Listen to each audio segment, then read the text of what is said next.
apresentação, sim.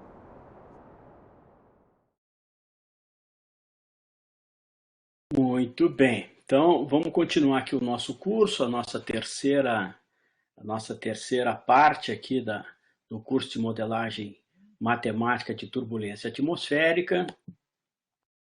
A gente começou vendo aí alguns exemplos de modelos de dinâmica da atmosfera, os processos físicos, no nosso caso aqui, o processo físico desses modelos atmosféricos, né? A modelagem de superfície é um dos processos físicos, como é que faz a interação entre a superfície e a atmosfera, a radiação, turbulência, formação de nuvens, microfísica de nuvens, mas nós aqui o nosso foco é turbulência na camada limite planetária. A gente passou rapidamente para essas questões de a resolução e qual é o impacto que isso tem no sistema de computação, né? E os processos físicos, que é o que a gente precisa acoplar nesse modelo de dinâmica da atmosfera para bem representar, né, uma boa previsão de tempo. Esse é o modelo global do CPTEC. Como é que a gente faz isso? A gente discretiza a atmosfera e em cada célula ali a gente vai ter que representar essas células, elas se comunicam na horizontal, né? Leste-oeste, norte-sul, e também tem uma comunicação entre as células na vertical. Muito bem, então esses são os nossos, e aqui tem os nossos exemplos, né, de modelos regionais, o modelo Brahms, o modelo WRF, e nós estamos interessados aqui nessa representação da turbulência. Esse é o nosso texto básico aqui, que eu estou baseando esse nosso curso, né?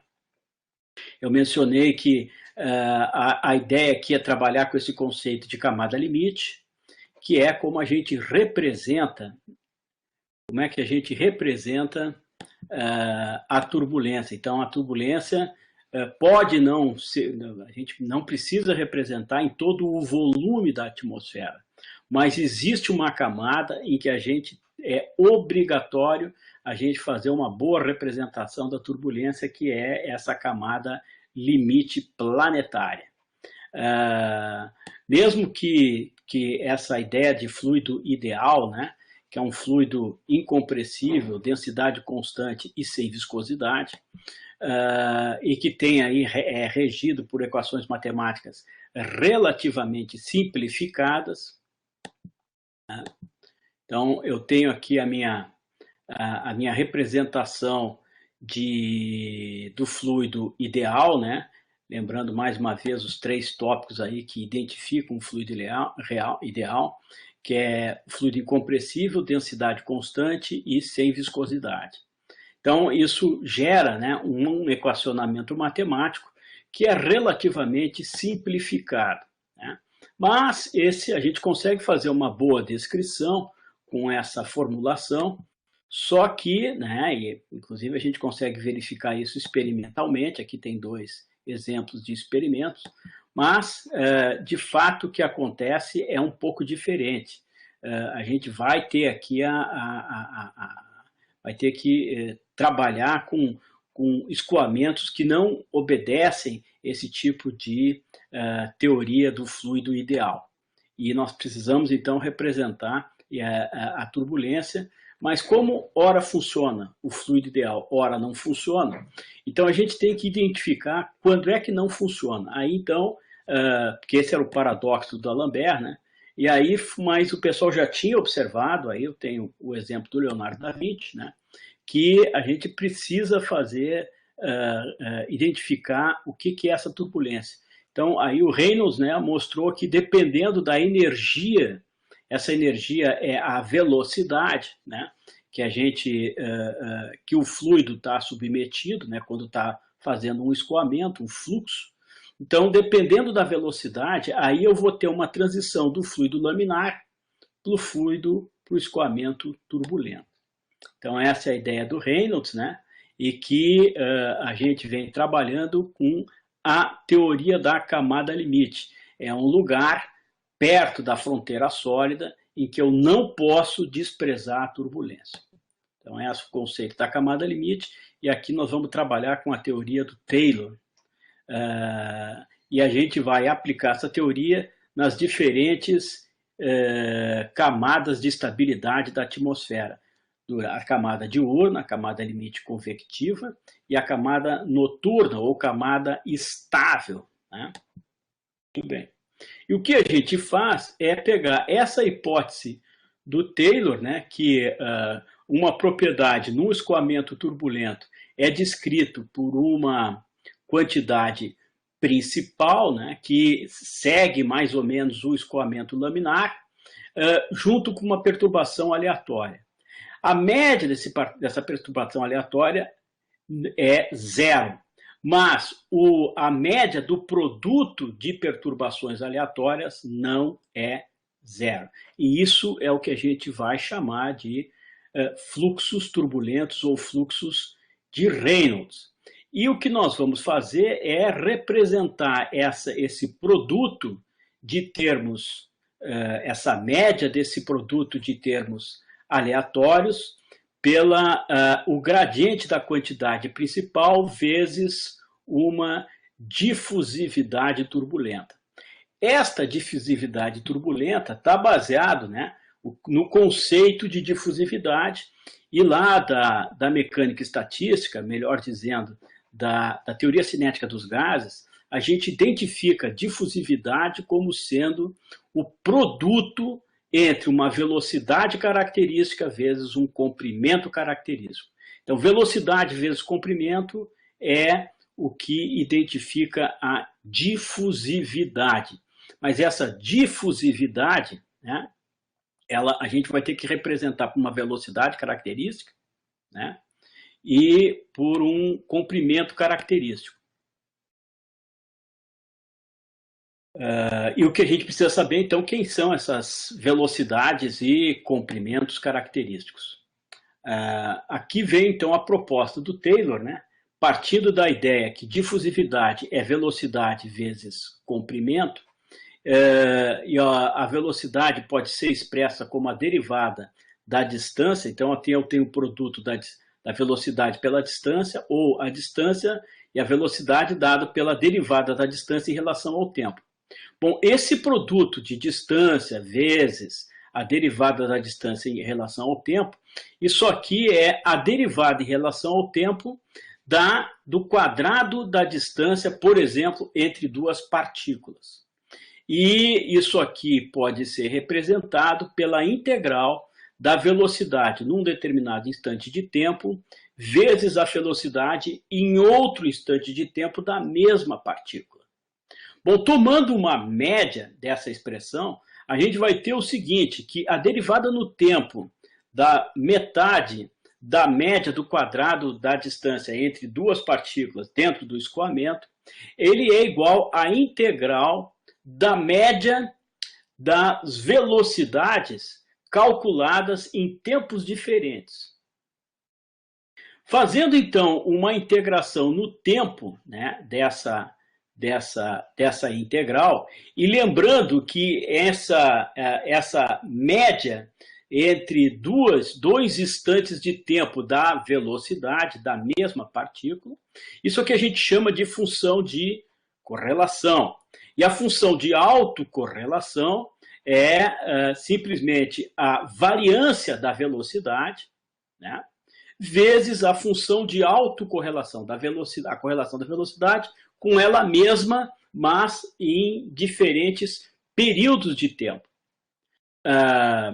É claro que a função de autocorrelação, quando esse parâmetro tal é igual a zero, isso aqui nos dá a variância da velocidade. Tá? Então, qual é a correlação da velocidade com a própria velocidade no mesmo instante de tempo? A correlação é 100%. Então, a autocorrelação aqui, num instante zero, quer dizer, quando a diferença de período de tempo é zero, tem que ser 1. Né, essa é uma obrigatoriedade física. Portanto, quando a gente faz essa integral aqui, a gente chega nessa fórmula do Taylor, né, que aqui tem, a gente já fez a dedução na aula passada, e o que a gente vai trabalhar é, ao invés de trabalhar com essa função de autocorrelação, o que a gente vai trabalhar é com a derivada de Fourier dessa função de autocorrelação. A derivada de Fourier, então, aqui eu estou deixando de trabalhar com um período de tempo e vou começar a trabalhar com frequência. Então, essa expressão da autocorrelação em frequência é o que a gente chama de espectro. Então, como tem o produto da velocidade, e aqui a gente está usando, o teorema da correlação, né? Para a derivada de Fourier, em que a transformada de Fourier de uma correlação é simplesmente uma correlação entre duas funções, é simplesmente o produto da transformada de Fourier de uma função vezes a transformada de Fourier de outra função. Então isso facilita, por isso tem uma facilidade matemática da gente trabalhar com esse espectro, a transformada de Fourier. Só que quando a gente está em turbulência homogênea, então a nossa função de autocorrelação é uma função par. Mas quando a gente vai multiplicar uma função par aqui pela essa exponencial complexa, né, a gente vai ter, pegando lá a ideia da fórmula de Euler, né, essa exponencial complexa ela é o seno mais o seno. E o produto de uma função par com uma função ímpar, que é o seno, é zero.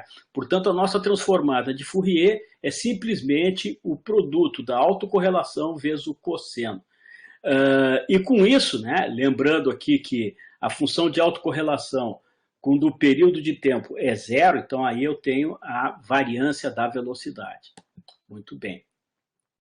Bom, substituindo isso naquela equação lá do Taylor, né, onde aqui a gente teria aqui a correlação, né, aqui, e é só que a correlação é dada por essa expressão aqui da transformada de Fourier. Fazendo as contas aqui, né, dessa integral aqui, a gente substitui aqui, ó, a frequência, né, e o tempo. A gente simplesmente troca essas integrais. Essa integral que está por fora, ela vem para cá, e a integral que está para dentro sai para fora. Então eu vou ter aqui a integral do espectro. E fazendo então essa integral do cosseno, vai aparecer o seno ao quadrado dividido por nπ. Muito bem, então isso aqui, esse seno ao quadrado e tal, funciona como uma espécie de filtro de passa baixa. O que ele quer dizer isso? Ele quer dizer o seguinte, que a influência, né, desse espectro em relação a essa distância, lembra que isso aqui mede a média do quadrado da distância entre duas partículas dentro do escoamento. Muito bem, então o que ele está dizendo aqui, essa expressão matemática aqui, vamos pegar essa expressão que está aqui embaixo, essa expressão matemática está dizendo o seguinte, que à medida que o tempo vai progredindo, né, isso aqui vai funcionando como uma espécie de filtro. Ele vai selecionando, quer dizer, a importância das autofrequências para representar aqui a nossa difusividade, ela vai diminuindo à medida que o tempo vai passando. Então, isso aqui é uma espécie de... A coisa mais importante são as frequências, né? As baixas frequências é que vão ter maior contribuição para essa expressão da difusividade. E é claro que num processo limite, quando esse tempo cresce sem limite, aí eu vou selecionar exatamente a primeira frequência que a gente vai ter aqui, que é quando esse tempo ele vai muito grande. E aqui que a gente vai fazer é modificar, porque aqui é a versão lagrangiana, e nós vamos, como o espectro lagrangiano é idêntico ao espectro euleriano, a menos de uma deslocamento, então a gente vai levar em consideração esse deslocamento para sair da versão lagrangiana e chegar na versão euleriana. Então aparece esse beta aqui, esse beta é justamente aquele deslocamento de espectro entre o espectro euleriano e o espectro lagrangiano. Então, para a gente transformar um no outro, basta a gente multiplicar por essa constante, a gente obtém. E quando a gente obtém um espectro ou o outro? Bom, mas quando esse tempo aqui, ele cresce sem limites, a gente obtém uma forma assintótica dessa expressão da difusividade turbulenta baseada em teoria de Taylor. E que a gente expressa, então, nessa forma aqui. Quando é que isso acontece? Essa fórmula aqui, que a gente tem essa fórmula assintótica, quando é que a gente pode usar isso? Quando a nossa turbulência estiver bem desenvolvida. Nas camadas de transição, a gente vai ter que usar o tempo, né, porque ainda não se estabeleceu, ainda não está muito bem estabelecida a turbulência, então a gente vai ter que levar em consideração essa variação no tempo da difusividade. Uma vez que a turbulência está bem estabelecida, aí a gente cai nessa fórmula aqui, que é uma fórmula assintótica. Tá bom? Bom, então como é que a gente vai para uma coisa e outra? A gente vai ver aqui, eu fiz até uma avaliação, né, dessa fórmula aqui, quando o tempo, eu estou logo no início do processo de turbulência, ou então quando o processo de turbulência já está bem estabelecido. Esse bem estabelecido significa que esse tempo cresce sem limite. Então, quando começa aqui o processo de turbulência, então a gente vê que a diferença entre duas partículas, né, o quadrado da distância entre duas partículas, cresce com o quadrado do tempo. Agora, no momento que a turbulência está bem estabelecida, então a distância entre o quadrado da distância em relação a duas partículas cresce com o tempo, ou seja, a distância cresce com a raiz quadrada do tempo. E com isso a gente obtém, né? Por exemplo, o pessoal já sabe que difusividade é a variância ao quadrado vezes esse tempo de decorrelação. O tempo, então, a raiz quadrada da variância é o desvio padrão. O que a gente está vendo aqui é a variância da velocidade. A variância da velocidade vezes o tempo de decorrelação, isso me dá a difusividade. Mas a raiz quadrada da variância da velocidade é uma velocidade média, uma velocidade característica. Eu não vou usar essa expressão velocidade média, está errado. O melhor é a gente chamar de velocidade característica. Então, a maneira da gente, que a gente chama de uma escala representativa desse processo de turbulência é justamente o desvio padrão dessa velocidade, que é uma velocidade estatística, uma velocidade estocástica. Então, a variância dessa variável, o desvio padrão dessa velocidade estocástica, né, é o que a gente chama aqui de velocidade característica.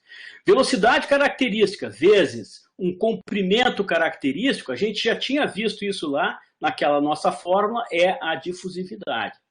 Portanto, esse comprimento de mistura simplesmente é a difusividade dividido pela variância. E aqui tem, então, se a nossa forma assintótica, né, é a variância vezes esse parâmetro, né, que vai fazer a diferença entre os espectros lagrangiano e euleriano, vezes o espectro na origem, né, dividido por 4. Então, esse aqui é a fórmula da difusividade. E a gente já viu, então, que, bom, se eu tenho como calcular a variância, como é que a gente calcula a variância? Esse sigma ao quadrado é simplesmente a integral do espectro em todas as frequências. E aí a gente obtém a fórmula da variância. Bom, mas se eu tenho aqui, essa é a expressão da difusividade, dividido aqui pela variância, a gente obtém o tempo de decorrelação lagrangiano. Por outro lado, né, quando eu divido essa expressão da difusividade pelo desvio padrão, vou lá, eu tenho o meu comprimento de mistura. E esses são os parâmetros mais importantes da turbulência. E o que a gente precisa saber, então, é quem é essa expressão do espectro. E nessa aula, a gente vai descobrir a identidade secreta dos espectros em diferentes condições de estabilidade da atmosfera. Vamos lá. Uma coisa importante que surgiu 20 anos depois desse artigo do Taylor foi esse genial matemático russo, Kolmogorov, em 1941, fazendo uma análise funcional, uma análise dimensional do que pode estar relacionado na turbulência, o Kolmogorov deduziu uma expressão. Essa expressão é conhecida como a lei de menos 5/3 do Kolmogorov. O que ele quer dizer? O que é esta expressão? Vamos explicar. Ele diz o seguinte, que a energia cinética turbulenta ela é proporcional a uma função de dissipação, quer dizer, a energia está se dissipando, à medida que o escoamento está acontecendo, parte dessa energia vai se dissipar. Mas como é que essa energia se distribui? Essa energia se distribui de acordo com esse comprimento de onda, que é esse K aí, elevado a esse expoente menos 5/3. Porque ele fazendo o seguinte, função de dissipação de energia vezes comprimento de onda, quais são os expoentes na função de dissipação e nesse comprimento de onda que geram a mesma dimensão de energia. Energia, né, a gente sabe que energia cinética é velocidade ao quadrado vezes massa. Então, se a gente esquecer um pouco a massa, a gente vai trabalhar aqui só com, por exemplo, o que a gente chama de energia cinética específica. Então, a energia cinética específica é proporcional ao quadrado da velocidade. Velocidade é metro ao quadrado dividido por segundo ao quadrado. Bom, então aí eu tenho as dimensões dessas quantidades aqui, que é a função de dissipação de energia e o comprimento de onda. Como é que eu relaciono isso? A dimensão dessas quantidades aqui tem que ser expressas em metro ao quadrado por segundo ao quadrado, que é a energia cinética, né? Então, aí a gente combinando essas expressões, a gente vai chegar nessas expressões de 2/3 para esse expoente aqui da função de dissipação e menos 5/3 como expoente do número de onda. Deu para entender como é que o Kolmogorov enxergou isso aqui? Então, ele fez o que a gente chama de análise dimensional. Bom, então aqui a gente tem que, o nosso espectro, né, ele vai ter que seguir, né, porque essa ideia do Kolmogorov, o que ele está dizendo aqui é o seguinte, o que tem esse número de onda aqui? Esse número de onda aqui, né, ele pega a velocidade, né, e a velocidade sempre é comprimento dividido por tempo. Então, o que ele está relacionando aqui, se imagina que a velocidade é constante, o que vai variar aqui é a distância. Então, essa distância está ligada com o número de onda. Então, o que está acontecendo é que essa energia se distribui em diferentes números de onda. O que ele está dizendo é, quanto maior a dimensão do vórtice, mais energia tem esse vórtice. Quanto menor o diâmetro do vórtice, menor energia tem esse vórtice. Então é assim, de acordo com o Kolmogorov, né, que a energia se distribui ao longo de diferentes escalas da turbulência. As escalas da turbulência é uma escala geométrica, está ligado a esse diâmetro. Como eu tenho vórtices de diferentes diâmetros, eu tenho diferentes escalas de turbulência. E de acordo com... Mas e como é que essa energia se distribui? Bom, a gente sabe que quanto menor o comprimento, esse número de onda, maior é o diâmetro. Então, assim é que se distribui. Então, essa energia, de acordo aqui com o comprimento de onda, ela se distribui de acordo com essa lei.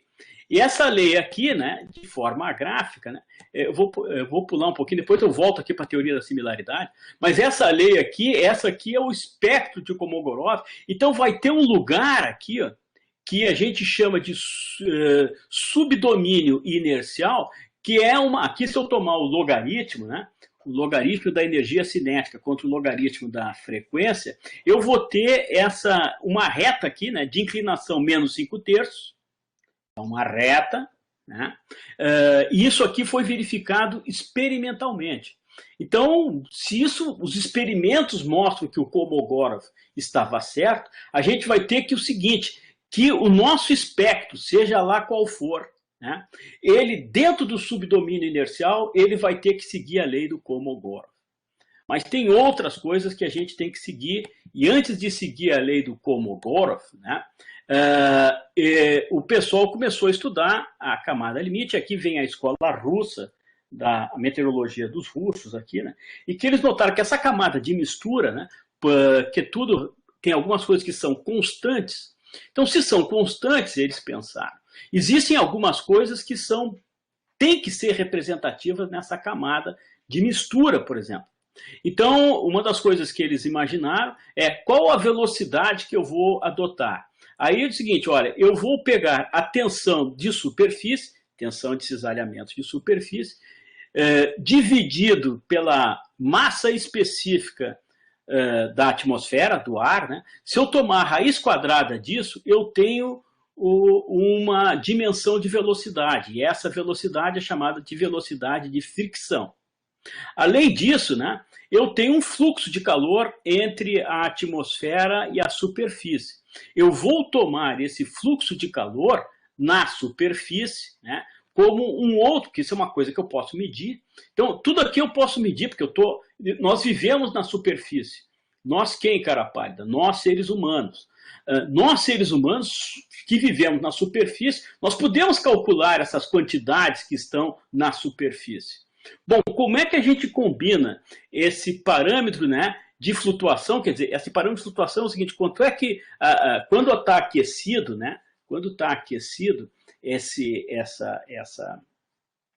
essa superfície, então ela vai tornar esse ar que está perto da superfície menos denso. Se ele está menos denso, ele tende a flutuar. Então isso aqui é um parâmetro, esse beta-C aqui é um parâmetro de flutuação.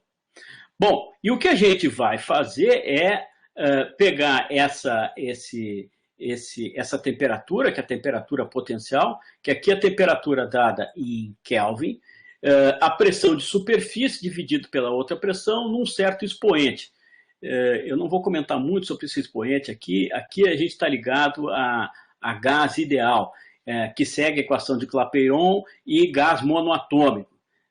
E aí, então, esse expoente para gás monoatômico que segue e tal, não sei o quê. Então, tem uma relação entre pressão e temperatura, e aí a gente chega nesse expoente aqui, que é a constante dos gases R, dividido pelo calor específico à pressão constante. Eu não vou entrar nesses conceitos termodinâmicos, né, porque daí eu teria que voltar muito para trás aqui, mas fica isso, vamos deixar aqui, supondo que todo mundo já está sabendo, todo mundo conhece termodinâmica básica, já viu a equação de Clapeyron, já conhece como é que é a termodinâmica de gases diluídos monoatômicos, enfim, então isso aí, vamos parar por aqui, porque senão a gente vai ter que, eu teria que dar uma explicação, eu vou dar uma explicação talvez em outro curso, mas aqui não. Nesse curso a gente não vai ver isso. Então, o que a gente vai fazer é uma espécie de temperatura potencial, né? Mas é uma temperatura potencial característica.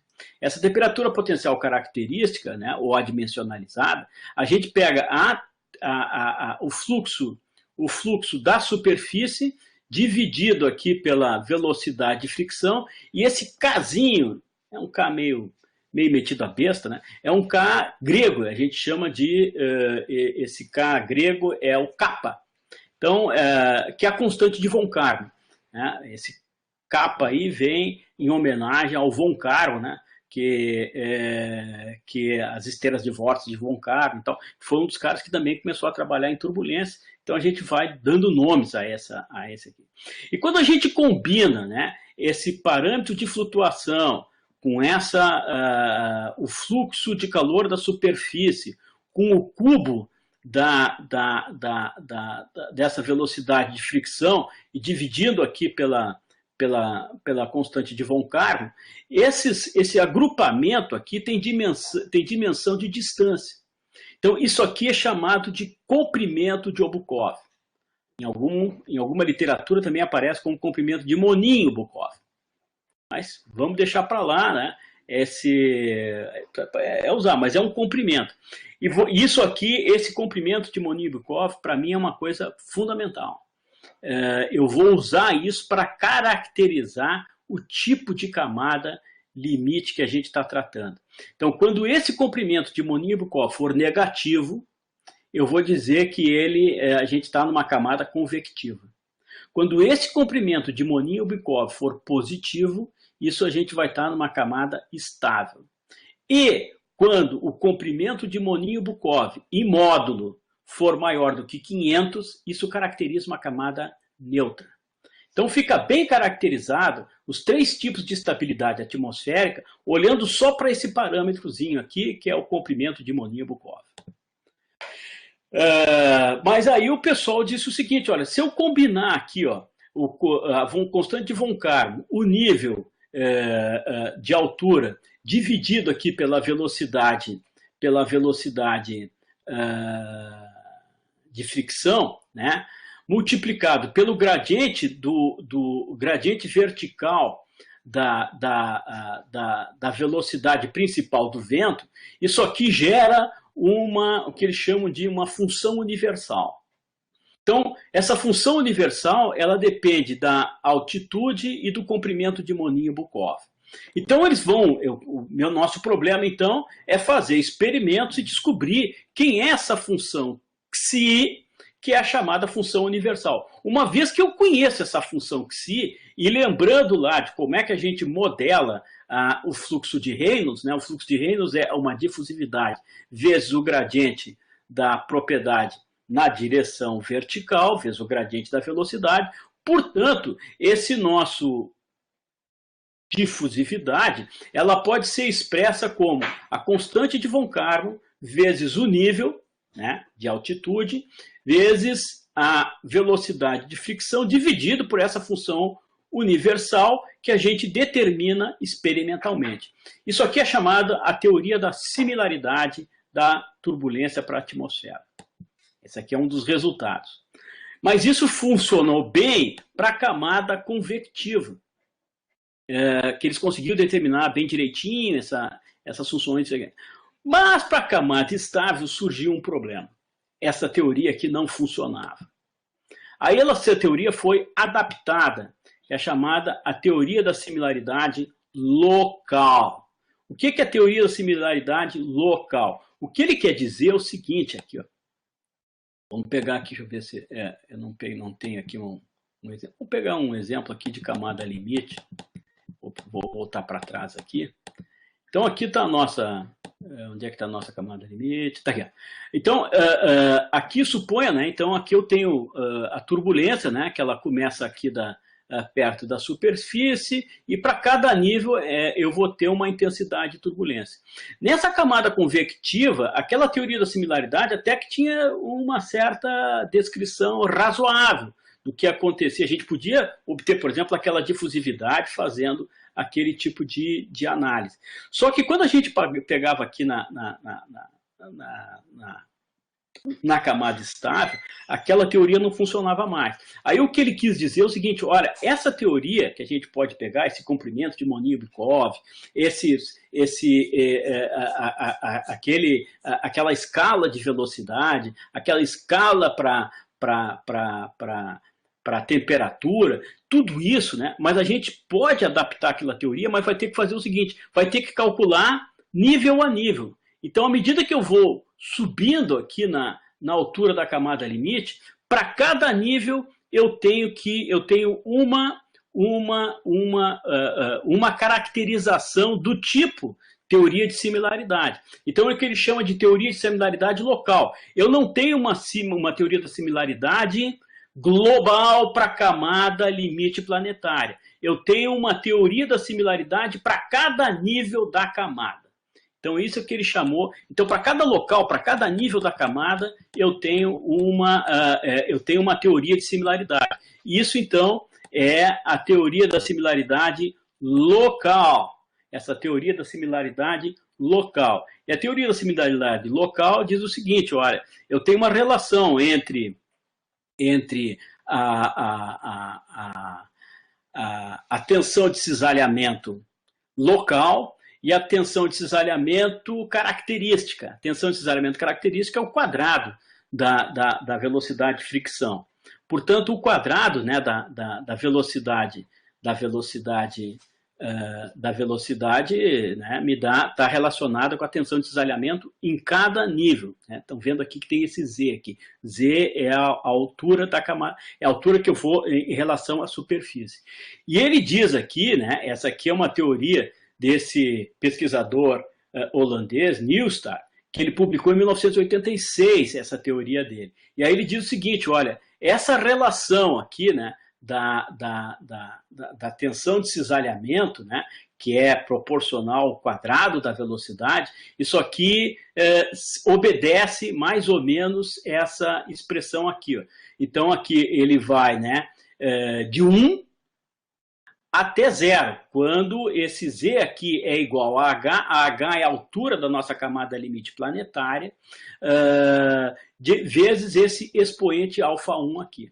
E aqui eu vou ter, então, o nosso fluxo de calor, que também é local, em que ele vai ter essa expressão, que vai ser a mesma expressão, mas com diferente expoente. De novo, e aí eu vou ter uma altura de Moninho-Bukov, mas, de novo, local.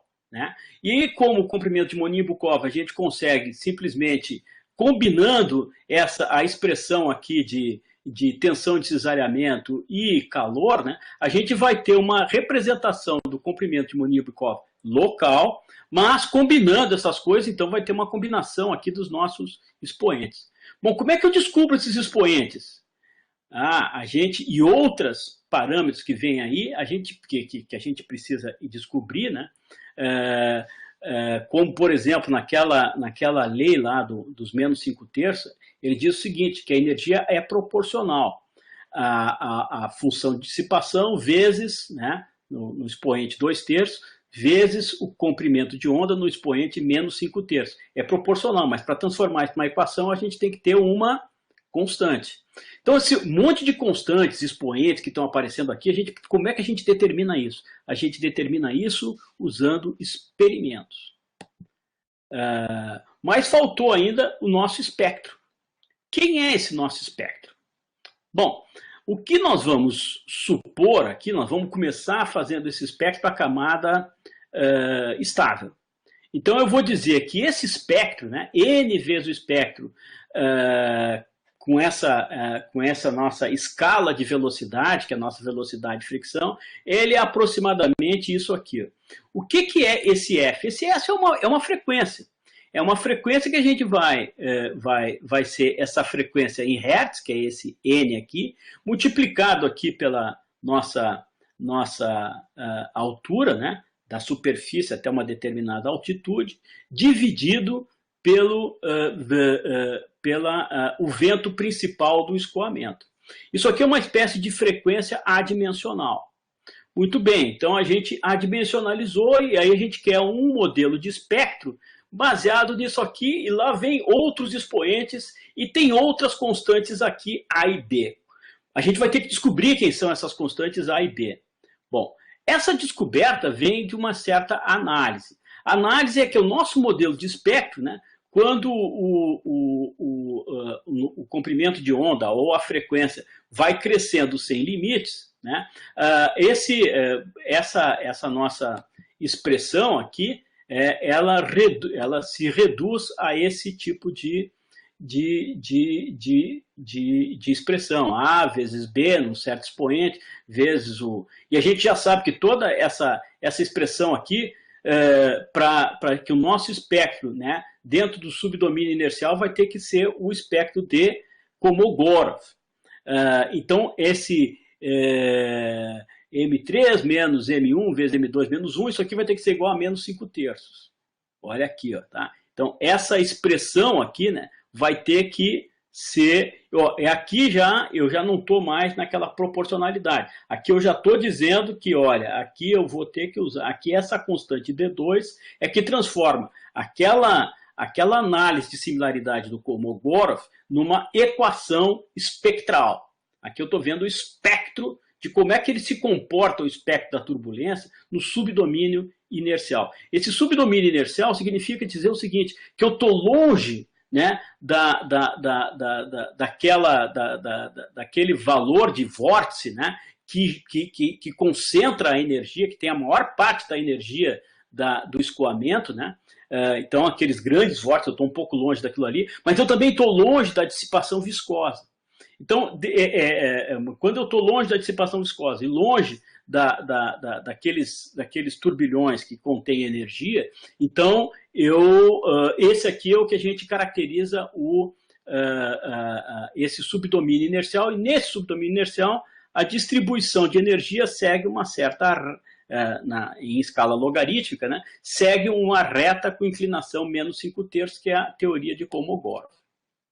Bom, a gente vai ajeitar em vez de trabalhar aqui com comprimento de onda, nós vamos passar para aquela frequência adimensional, fazendo essas passagens aí e colocando do jeito que a gente quer, nós vamos estar com essa formulação aqui.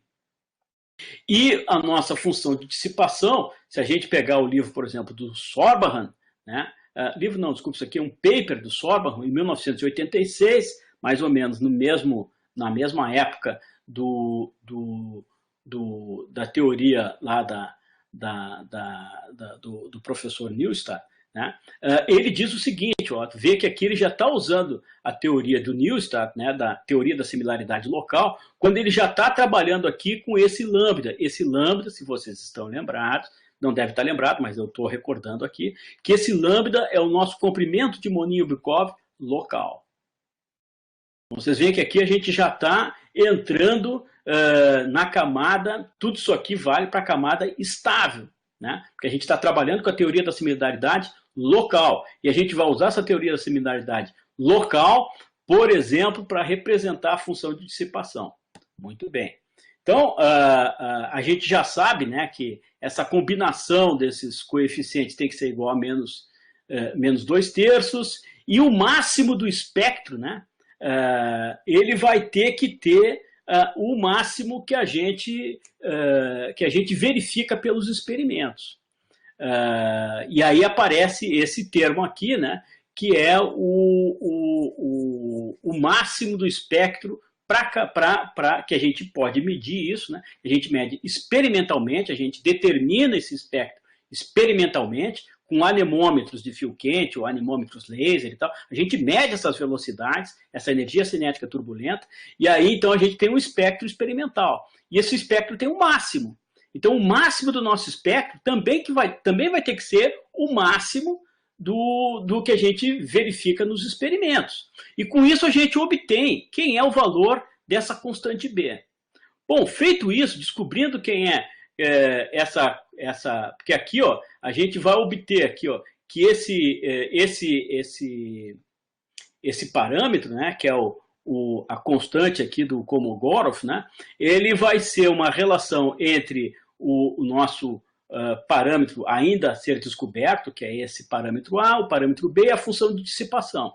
Bom, mas eu já sei quem é o B, para mim calcular o A, eu já sei quem é esse φ, que é a nossa função de dissipação, portanto, eu sei também quem é essa constante de Kolmogorov, fica fácil de calcular o A. Tendo A, tendo B, sabendo todo mundo, a gente chega no nosso modelo de espectro. E aqui está o nosso espectro para a camada limite estável. Bom, a integral do espectro me dá a variância da velocidade. Veja que beleza esse troço.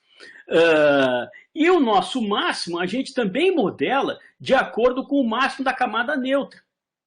E isso aqui tem nesse livro, né, do Sorbahan, de 1989, vocês encontram essa expressão aqui, né, que é uma função de estabilidade. A gente tem o seguinte, que para o máximo da camada neutra, né, depende da direção, se a gente está na direção da velocidade zonal, da velocidade meridional ou da velocidade vertical. Então, a gente substitui, e com isso, né, a gente consegue calcular a variância a variância da velocidade zonal, a variância da velocidade meridional e a variância da velocidade vertical. Com isso, a gente tem espectros para diferentes componentes da velocidade. Vejam que maravilha esse negócio. Quando a gente tem o espectro, e tem mais, aqui a gente consegue calcular, né, quem é esse espectro na origem. Quando esse N aqui é igual a zero, ou esse F, né, ele é igual a zero, qual é o resultado disso aqui? Como é que a gente calcula isso aqui? Bom, está aqui, ó. O resultado, quando esse espectro está na origem, é 0,64 Z sobre a velocidade principal do escoamento vezes o nosso máximo do espectro. Ou seja, né, fazendo essas substituições e lembrando que a adimensionalização do espectro pela variância, quem é a variância? A variância a gente calcula por essa integral e está aqui, ó. A variância está bem determinada, determinada por uma integral exata, que a gente fez essa integração exata. E até a gente, então, finalmente chegamos aqui à nossa difusividade turbulenta para a camada estável. A nossa camada estável, então isso aqui eu tenho a difusividade adimensional, que tem esse parâmetro aqui, né, que é a velocidade de fricção, dividido pela altura da camada limite, né? Isso aqui é uma espécie de difusividade adimensional e que é dada por essas expressões aqui. Só lembrando, né, quem é o nosso lambda aqui, e aqui o nosso comprimento de Moninho-Bukov, global, para a camada inteira. E aí a gente tem essa expressão aqui, que é do Nilstad, né? Que é a teoria da camada limite, a teoria da camada limite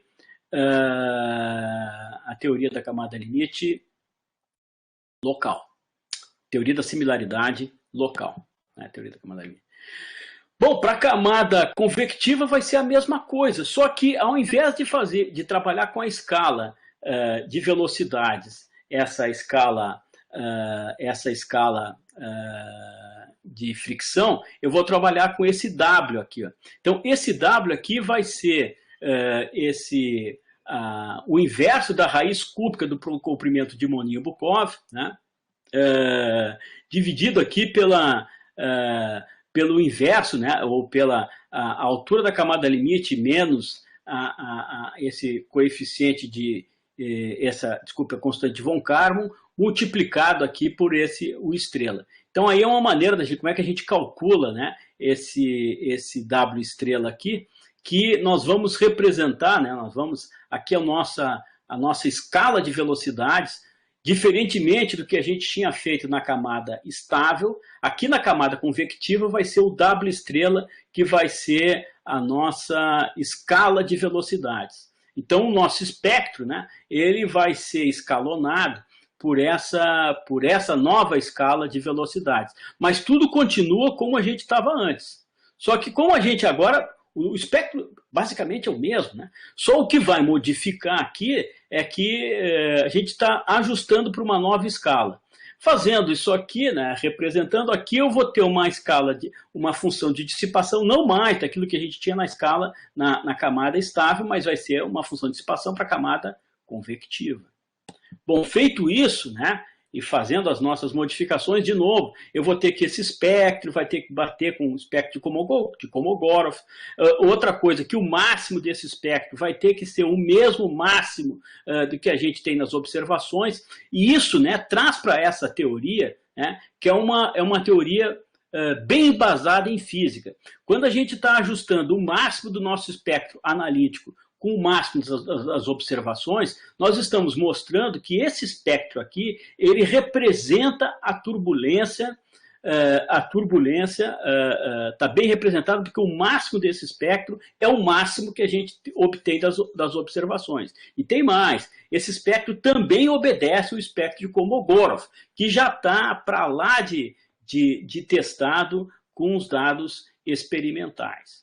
Então tá bom, de novo a gente vai fazer isso, vai obter uma nova formulação para o espectro, né? E nessa nova formulação para o espectro, aqui tem esse Qzinho aqui, né? Esse Qzinho aqui é a nossa frequência, esse Qzinho aqui é função desse do diâmetro, digamos assim, né, dos vórtices. Os diâmetros dos vórtices aqui, ele é diferente para a horizontal e para a vertical. Na horizontal, o maior diâmetro do vórtice é 1 vezes 1,5 da altura da camada limite. E o diâmetro aqui, à medida que o diâmetro para cada altura da camada limite, ele é um pouco diferente. E ele segue essa expressão aqui, né? 1,8 vezes a altura da camada limite, multiplicado por essa expressão. Então, aqui a gente vai chegar, né, finalmente na formulação aqui da difusividade turbulenta, baseado na teoria de Taylor para a camada limite convectiva. Então, esse aqui é a nossa expressão da camada limite convectiva. Isso aqui foi uma dedução que a gente fez em 1997, nessa revista alemã aqui, esse BZPA, significa Beitrag zur Physik der Atmosphäre. Beitrag é contribuições em alemão, für Physik, para a física, né? Atmosfera, da física da camada atmosférica. Então, contribuições para a física da camada atmosférica é o título desse journal em alemão. E o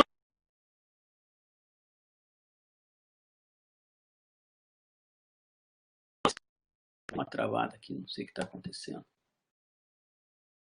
O espectro aqui para a camada estável foi deduzido aqui pelo professor Gervásio de Grasse e Oswaldo Moraes, num artigo que eles publicaram nessa revista, uma revista holandesa, né, que tem esse título, né, Boundary Layer Meteorology, a meteorologia da camada limite, Boundary Layer Meteorology.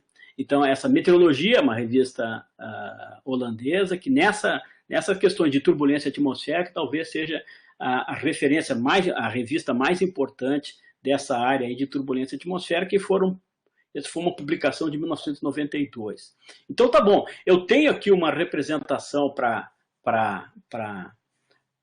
difusividade na camada estável, eu também tenho uma representação para a camada convectiva, né? Mas na camada estável está faltando algumas coisinhas aqui, vamos repetir o que está faltando aqui. Está faltando a gente saber quem é esse expoente, o alfa-1.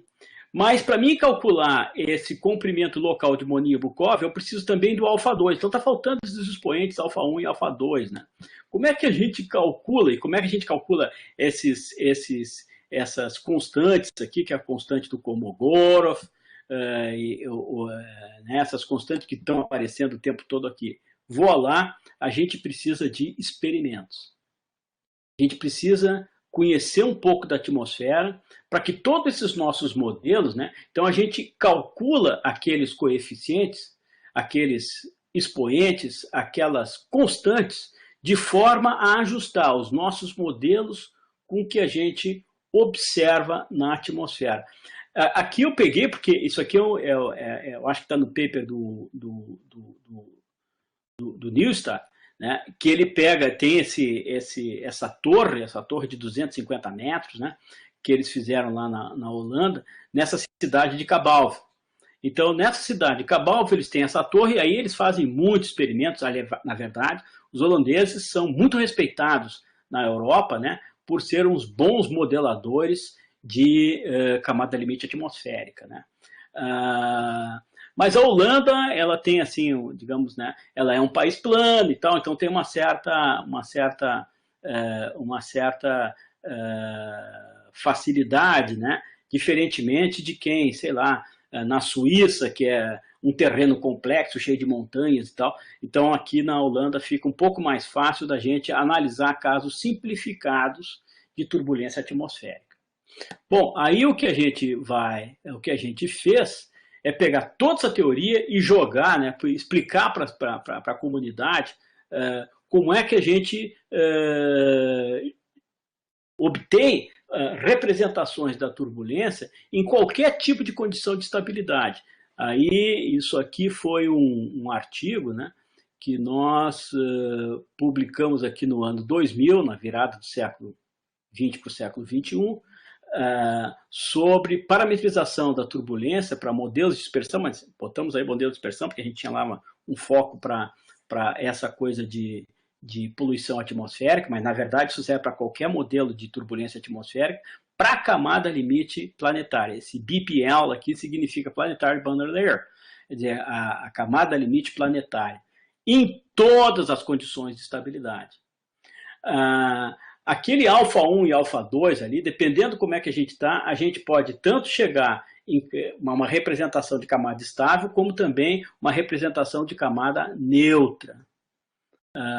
E aqui, então, nesse artigo, a gente mostra quais são os valores daquele alfa 1 e alfa 2 dos experimentos que a gente usa para representar camada estável e camada neutra. Então, e o comprimento de Monin-Bukov é o nosso guia, aqui o que a gente tem usado para fazer essa representação.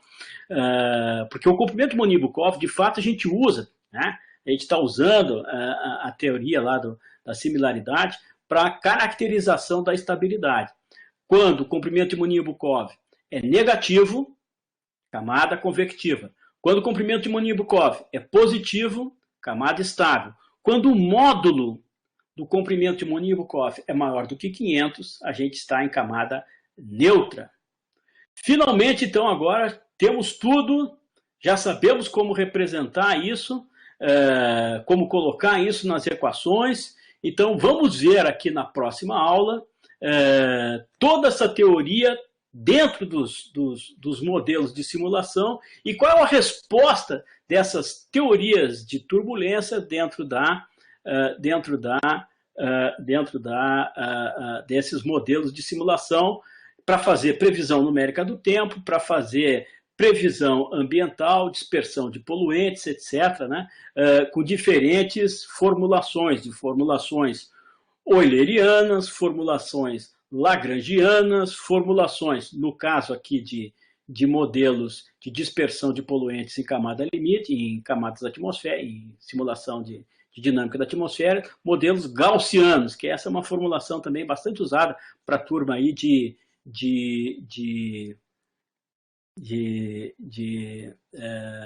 dispersão de poluentes, né? O pessoal usa ainda é bastante usado essa modelagem do tipo gaussiano. Nós vamos ver essas coisas e também vamos ver um pouco mais. Nós vamos ver o seguinte, nós vamos ver como é que a gente pode identificar esses parâmetros por outros processos. Como é que a gente pode identificar a turbulência por outros processos que são processos do tipo... como é que a gente pode representar esses parâmetros de turbulência num terreno muito complexo? A gente vai dar uma olhada um pouquinho mais nisso no próximo curso. Próximo curso, não, desculpe, na próxima aula do nosso curso. Né? Não é no próximo curso, é neste curso, mas na próxima aula que vai ser na terça-feira. Bom, pessoal, eu estou terminando por aqui, mais ou menos, né? O que eu tinha previsto para hoje, né? É a gente terminar essa parte de modelagem do espectro. Ficou meio corrido, mas nos próximos 10 minutos da próxima aula eu volto para a gente lembrar como é que a gente obtém esses modelos de espectro. E com o espectro, a gente já viu que descobre tudo. A gente descobre a difusividade turbulenta, o comprimento de mistura, a variância da velocidade, né, em qualquer direção, e também a gente consegue identificar a escala, o tempo de decorrelação lagrangiana. São os 4 parâmetros mais importantes da turbulência. A gente consegue fazer tudo isso simplesmente usando o cálculo desse espectro. Muito bem, se vocês têm comentários e perguntas, estou à disposição aqui para ouvir vocês. Se não, eu vou agradecer a audiência mais uma vez aqui nessa terceira aula desse nosso mini curso de modelagem matemática de turbulência atmosférica. E se você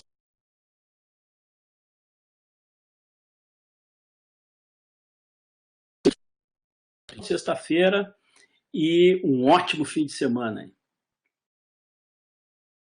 Não estou enxergando nenhuma questão aqui. O Jonas. Sim, pode abrir o microfone, Jonas. Boa tarde, professor. Boa tarde a todos. A minha pergunta / comentário é relacionada a algo que o senhor deixou explicitamente que não ia falar, mas é porque no começo que o senhor começou essa aula de hoje, eu já estava assim, eu falei, gente, mas será que isso aqui vai aparecer? Começou a aparecer um tanto de coisas aí, né, de expoentes, de teoria de escala. O senhor mencionou ali termodinâmica e tudo mais. A minha pergunta está mais relacionada a uma questão de modelagem da atmosfera. Se a atmosfera poderia ser modelada simplesmente com física estatística, mecânica estatística, ou esses modelos de física estatística eles só vão servir assim como um paralelo para essas teorias de escala que vão dentro da teoria de Taylor, dessas coisas. Bom, vamos lá.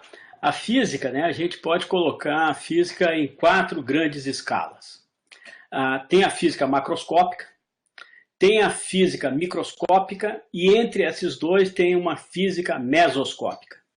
Sim, sim.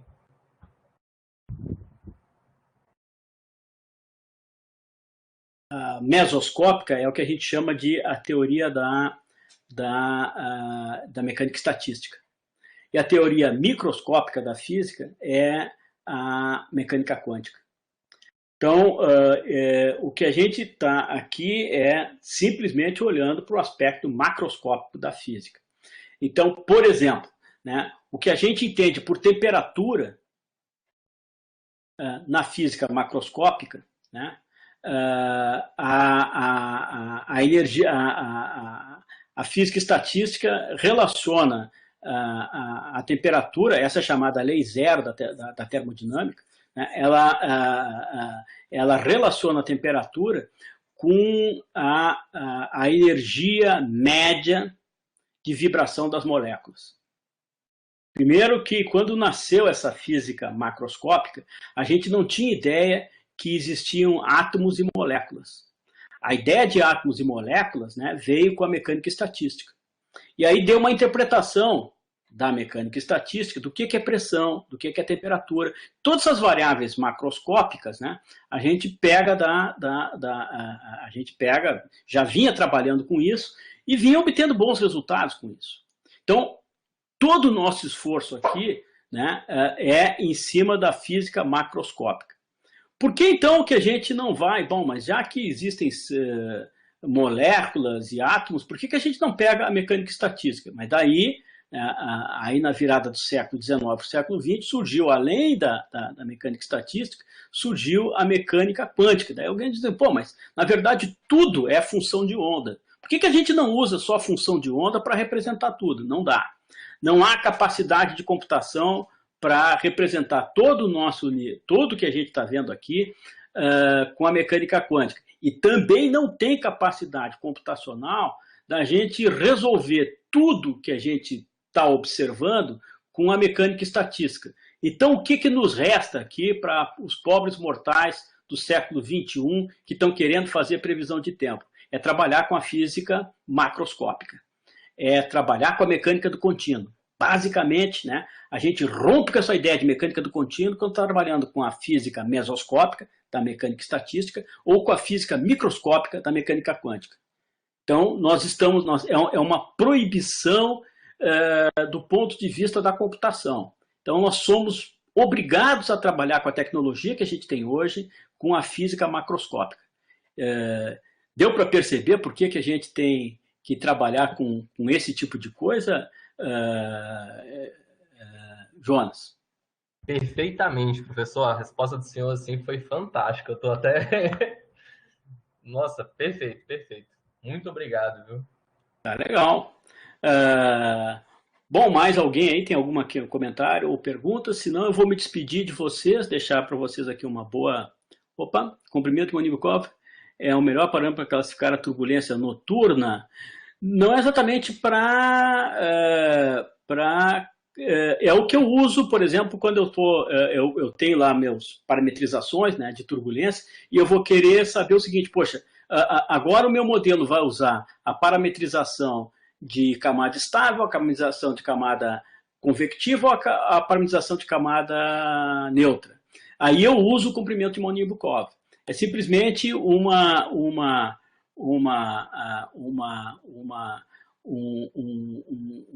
parâmetro para mim trocar qual é a representação de turbulência que eu vou chamar dentro do meu código de previsão de tempo. Como é que é? Enver, da Alice, como é que é? Alice, os espectros na camada de transição matutina, como fica na escala de velocidade, quanto tempo eu levo no início? Alice, eu vou responder essas tuas questões aqui, mas na próxima aula, quando eu vou tocar um pouco nessa, como é que a gente faz essa coisa de camada de transição, a camada diurna para noturna e depois da camada noturna de volta para a camada diurna. Eu vou tocar um pouquinho nesse ponto, eu vou demorar uns 10 minutos lá da aula, especificamente me dedicando a esse tema, Alice. Hoje aqui vai ficar muito complicado, senão eu vou tomar muito tempo de vocês aqui, a nossa aula já está mais ou menos para o fim, né? Mas eu volto a essa questão, é uma questão importante, Alice, eu volto a essa questão e na hora que eu estiver mencionando isso, aí se não tiver respondido exatamente o que tu tá querendo, tu faz a pergunta que eu vou tentar te responder. Tá bom? Com isso, o Enver e a Alice, né? Então, mais ou menos, eu vou endereçar a questão de vocês, a resposta da questão de vocês, na próxima aula. Tá legal? Bom, de novo, então, uma boa tarde para vocês, bom final de sexta-feira e um ótimo fim de semana. Um abraço para todos vocês aí.